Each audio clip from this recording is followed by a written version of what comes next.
Hello and welcome. दोस्तों, English सीखते हुए सबसे ज़रूरी चीज़ कौन सी है? अगर आपने इसके ऊपर थोड़ा सा भी ध्यान दिया है तो आपको बहुत जल्दी ये समझ में आ जाएगा वोकैबुलरी। वोकैबुलरी को भी अगर थोड़ा सा हम डिफ़ाइन करने की कोशिश करें तो वोकैबुलरी का वो पार्ट मैं आपसे डिस्कस करूँगा जिसको कहते हैं वर्ब। वर्ब का भी वो पार्ट डिस्कस करूँगा जिसको कहते हैं ट्रांजिटिव, इंट्रांजिटिव। इंट्रांजिटिव और ट्रांजिटिव वर्ब को डिस्टिंग्विश करना अगर आपने सीख लिया, उनको कैसे यूज़ करते हैं ये सीख लिया, तो आपकी वोकैबुलरी में इतना इनरिचमेंट होगा कि आप बोलते हुए सोचेंगे नहीं। तो अपने स्किल्स को अगर शार्पन करना है, बोलने के स्किल्स को शार्पन करना है, पॉलिश करना है और एक अच्छा स्पीकर आपको बनना है, तो आपको ये वाले स्किल कि आपकी वोकैबुलरी इनरिच हो, आपके वर्ब को आप अच्छे से आइडेंटिफाई कर सकें और यूज़ कर सकें, ये स्किल आपको सीखनी ही होगी। एक उदाहरण के तौर पर मैं आपसे कुछ डिस्कस करता हूँ। देखिए, ये मेरे पास में है कोम। If I bend it too far then it will snap. It will snap. Snap माने टूट जाएगा।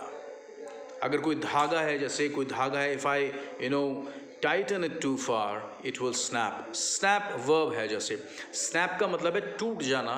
जब टूट जाना मैंने यूज़ किया तो ये intransitive है। अब देखिए मैं इसको कैसे यूज़ करता हूँ। If I bend it too far, अगर मैं इसको बहुत ज़्यादा बैंड करता हूँ, I will snap it. मैं इसको तोड़ दूंगा। यानी कि जब मैंने कहा मैं इसको तोड़ दूंगा, आई विल स्नैप इट, तो ये ट्रांजिटिव है।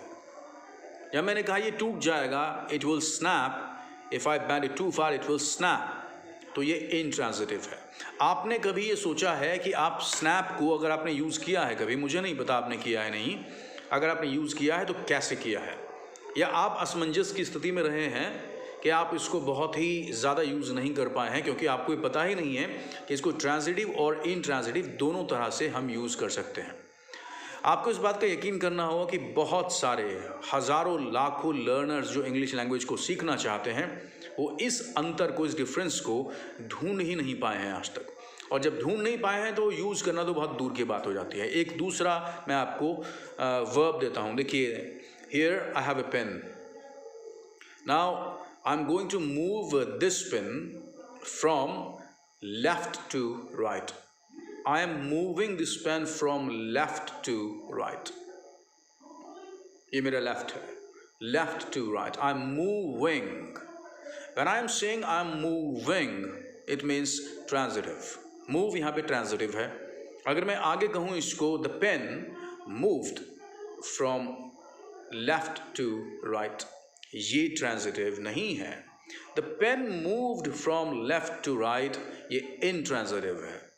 अगर आपने ट्रांजिटिव इंट्रांजिटिव के अंतर को नहीं समझा तो आप महरूम रह जाएंगे हज़ारों लाखों वर्ब से जो आप यूज़ कर सकते हैं, जो आपके सबकॉन्शियस माइंड में घर कर सकती हैं और आपको हमेशा याद रह सकती हैं। अगर याद रखना है तो यूज़ करना पड़ेगा, इस बात को आपको सीखना ही होगा। तो ये था एक छोटा सा आपके लिए एक वीडियो, और आशा करता हूँ कि आप इसको पसंद करेंगे और दूर तक फैलाएंगे। अपनी बातों को मेरे पास भेजिए, अपने क्वेश्चंस मुझसे पूछिए ताकि मैं आपको अच्छे सही आंसर दे सकूँ। Thank you so much.